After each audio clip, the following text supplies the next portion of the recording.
Olá, essa é a apresentação do nosso segundo projeto para a disciplina Sistema de Controle 2. O nosso grupo é composto por mim, Evanelli Aureliano, pelo Everton Clemente e pelo Gustavo Henrique. Então, nesse novo projeto, a gente vai continuar analisando o circuito 3, foi o circuito que a gente utilizou desde o primeiro projeto. Ele possui essas duas impedâncias características e os valores de resistência e capacitância pré-estabelecidos pelo professor. A primeira etapa que a gente fez foi a classificação do sistema dinâmico. A gente pega a função de transferência lá do primeiro projeto, fez algumas modificações, como tornar o ganho positivo e cancelar o zero. O que a gente fez, né, na verdade, foi multiplicar por um degrau de amplitude 4,54.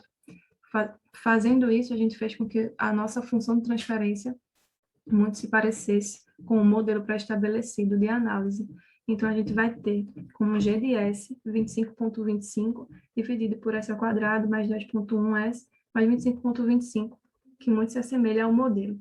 A gente vai estabelecer agora, calcular a frequência natural do sistema e o coeficiente de amortecimento. Com isso, a gente pode fazer a classificação do nosso sistema. Então, a gente sabe, por orientação matemática, que a frequência natural ao quadrado vai ser igual ao termo independente do nosso denominador. Então, a gente vai ter ômega-n raiz de 25,25 e vai obter o valor de ômega-n 5,02. Fazendo outros cálculos já pré-estabelecidos por função matemática, a gente tem que 2 vezes que c vezes ômega-n vai ser igual a esse termo que multiplica S. Então, a gente vai obter que C igual a 1,0059 é um valor maior que 1. Então, com isso, a gente pode dizer que a gente está tratando de um sistema superamortecido. A gente já poderia ter visto isso pela presença dos dois polos reais e diferentes, né, distintos.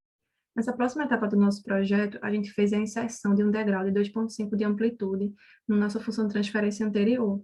Então, a gente fez o tratamento matemático de funções parciais para facilitar a função inversa de Laplace que a gente vai precisar. E a última sentença, C de S, foi a última sentença que a gente obteve. Fizemos a inversa, como eu falei, e aplicamos o teorema do valor final e obtivemos 2,5 como resposta. A gente pode dizer que não vai haver sobreposição, não vai haver overshoot no nosso sistema, por se tratar de um sistema superamortecido. Então, a gente vai ter que calcular TD e TR. TD é time delay, que é esse primeiro cálculo que está aqui presente na tela, e ele é o tempo máximo para a resposta do degrau alcançar pela primeira vez a metade do valor final. Então, é 0,5 do valor final. Então, a gente faz 0,5 de 2,5, tem 1,25, que foi calculado como 0,335 segundos.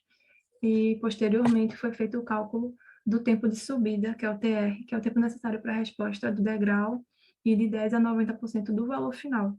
Então, a gente tem primeiro com 0,1 vezes o valor final e 0,9 vezes o valor final, igualamos na equação e fazemos a diferença e obtivemos 0,6732. Nessa próxima etapa do nosso projeto, a gente foi orientado a inserir polos no nosso sistema, na nossa função. Então, a gente inseriu polos nos valores de -10, -5 e -1, obtivemos o tempo de subida e o time delay de cada um deles, como a gente pode ver no gráfico. E a gente pode notar, então, que quanto mais os polos eles vão se aproximando da origem, mais o TR, o valor do tempo de subida, ele aumenta. Então, o tempo que o sistema toma para alcançar a estabilidade, ele também aumenta. A gente pode ver também que o valor final aumenta com a proximidade do polo à origem do semiplano esquerdo. Fomos instruídos também em inserir valores de zero na nossa função. Inserimos zero de -5, -10 e 5 positivo. Também obtivemos o time delay e o tempo de subida de cada um deles e plotamos esse gráfico. E a gente pode observar que o tempo de subida nos zeros em -10 e -5, nesses tempos de subida, o TR ele vai diminuindo. Então, o tempo que o sistema alcança a estabilidade, ele também vai diminuindo. E o teorema do valor final aumenta com a proximidade desse zero adicionado à origem. Quando a gente inseriu um zero em um valor positivo, no caso de 5, a resposta inicial foi positiva, né, desse zero, e posteriormente ele decai e se estabiliza em um valor final negativo. Olá, meu nome é Everton e nessa parte do projeto vamos calcular o ganho K para que este sistema de malha fechada, representado na figura, tenha um overshoot de 10%. O nosso CS será representado por G de S vezes K sobre 1 mais GDS vezes K. Após substituir nosso GDS, que é a nossa função de transferência original, nosso CS ficará apenas com o K, que é o nosso ganho, multiplicando o ômega n ao quadrado. Agora, para calcular o nosso overshoot, que será de 10%, vamos usar a fórmula do maximum peak, ou pico máximo, que é igual a exponencial de menos QC vezes π sobre raiz quadrada de 1 menos QC ao quadrado.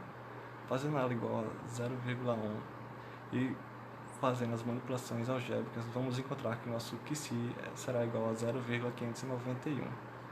Encontrado o nosso QC, podemos usar a nossa relação de 2 QC ômega n e encontrar nosso ômega n, que será aproximadamente igual a 8,545 radianos por segundo. Encontrado o nosso ômega n, podemos voltar na nossa fórmula do CS e ver que o nosso ômega n ao quadrado é igual a 25,25 mais 25,25 vezes K. E com isso, substituindo nosso ômega n nessa fórmula, podemos encontrar o nosso ganho, que nesse caso será igual a 1,891. Para o esboçamento dos polos, para este caso, será um sistema subamortecido. Com isso, será gerado apenas polos complexos, que estarão localizados na parte esquerda do nosso plano. E quando comparados com a nossa função original, vemos que a nossa função original terá apenas planos reais localizados sobre o eixo real. E essa é a parte da simulação computacional dos itens previamente desenvolvidos. Aqui, no item A, nos é solicitado para classificar o sistema de acordo com seu coeficiente de amortecimento. Então, nós vamos calcular o coeficiente de amortecimento e sua frequência natural. Inicialmente, nós declaramos o numerador e o denominador da nossa função de transferência, nós montamos ela e nós calculamos a frequência natural do sistema e o coeficiente de amortecimento. Esses foram os valores encontrados, essa é a nossa função de transferência, e nós encontramos, o script encontrou esse valor e nós previamente tínhamos encontrado esse valor para a frequência natural e esse para o coeficiente de amortecimento. Nós vemos que eles estão aproximados, essa diferença dada é por conta do arredondamento que nós precisamos fazer na hora de realizar os cálculos na mão. Como o valor do coeficiente de amortecimento deu maior que 1, nosso sistema é superamortecido. No item B, nós temos que calcular os parâmetros de resposta transitória pertinentes ao nosso sistema, que no caso vai ser o tempo de atraso e o tempo de subida. Inicialmente, nós declaramos o tempo de simulação. Aqui nós vamos obter a nossa resposta do sistema à aplicação de um degrau, de amplitude 2,5. E aqui nós calculamos o tempo de subida, o tempo de atraso, que é quando ele chegar a 50% do seu valor final, que no valor final é 2,5, que ele chega a 1,25, e nós calculamos o tempo de subida. A diferença é o tempo que ele leva para alcançar de 10% a 90% do seu valor final. E aqui nós imprimimos o gráfico da resposta. Esses foram os valores encontrados para o tempo de subida e o tempo de atraso e o tempo de subida. Esse é o valor analítico e esse foi o valor do script que nós desenvolvemos. Essa é a resposta gráfica. Ele tem sua estabilidade em 2,5. No item C, nos é solicitado para analisar a inclusão de zeros e terceiros polos ao sistema. Então, inicialmente nós vamos adicionar 3 terceiros polos, porque o nosso circuito já tem 2 polos, nós vamos adicionar um terceiro. O primeiro foi adicionado em menos 10, e o procedimento é o mesmo realizado no item B. Esses foram os valores de tempo de atraso e de subida. Nós adicionamos o segundo valor, foi em menos 5, esses foram os valores. O nosso terceiro valor do polo foi em menos 1, esses foram os valores de atraso e de subida encontrados. E novamente, esses que estão do lado são os que nós encontramos analiticamente. Posteriormente, nós simulamos também a adição de zeros ao sistema. O primeiro foi adicionado em menos 10, e nós encontramos esses tempos de atraso e de subida. O segundo valor de zero adicionado foi menos 5, e o terceiro foi 5. Esses foram os tempos encontrados. Aqui, nós vamos imprimir as curvas de cada resposta a cada adição de um terceiro polo diferente. Essas são as curvas.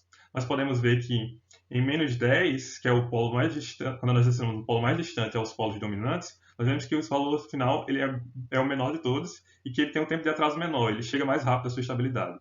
E quando nós adicionamos um polo em -1, bem próximo da origem, bem próximo, já se distanciando um pouco dos polos dominantes, mas já bem próximo da origem, ele tem um maior valor final e ele demora muito para chegar à sua estabilidade. E aqui é a impressão das curvas com a adição de zeros ao sistema. Nós adicionamos dois zeros na parte negativa do plano, e quanto mais distante da origem e dos polos dominantes, por consequência, maior o valor final de sua estabilidade. Esse aqui é o valor sem zero, fica muito maior. Quando nós adicionamos um polo, um zero, na parte positiva, nós vemos que o circuito ele vai para o positivo, mas depois ele tem estabilidade em valor negativo. No item D, nós é solicitado a adição de um ganho K em malha fechada para garantir um overshoot máximo de 10%. Então, nós declaramos o overshoot máximo de 10%, nós calculamos a frequência natural do sistema e calculamos o ganho K. Nós declaramos a nossa nova função de transferência para os circuitos em malha fechada, declaramos aqui o sinal de saída, com a aplicação de degrau de amplitude 2,5, nós imprimimos a resposta gráfica. Esses foram os valores encontrados para o coeficiente de amortecimento, frequência natural do sistema e o valor de K. Esse é o valor do ganho que nós temos que adicionar do circuito para garantir esse overshoot máximo de 10%. E esse é o gráfico da resposta ao degrau. Com o overshoot vai ser um circuito agora subamortecido. No último item, nos é solicitado o esboço dos diagramas de polos e zeros do sistema em malha fechada e malha aberta. Aqui nós utilizamos a função pzplot e adicionamos a função transferência.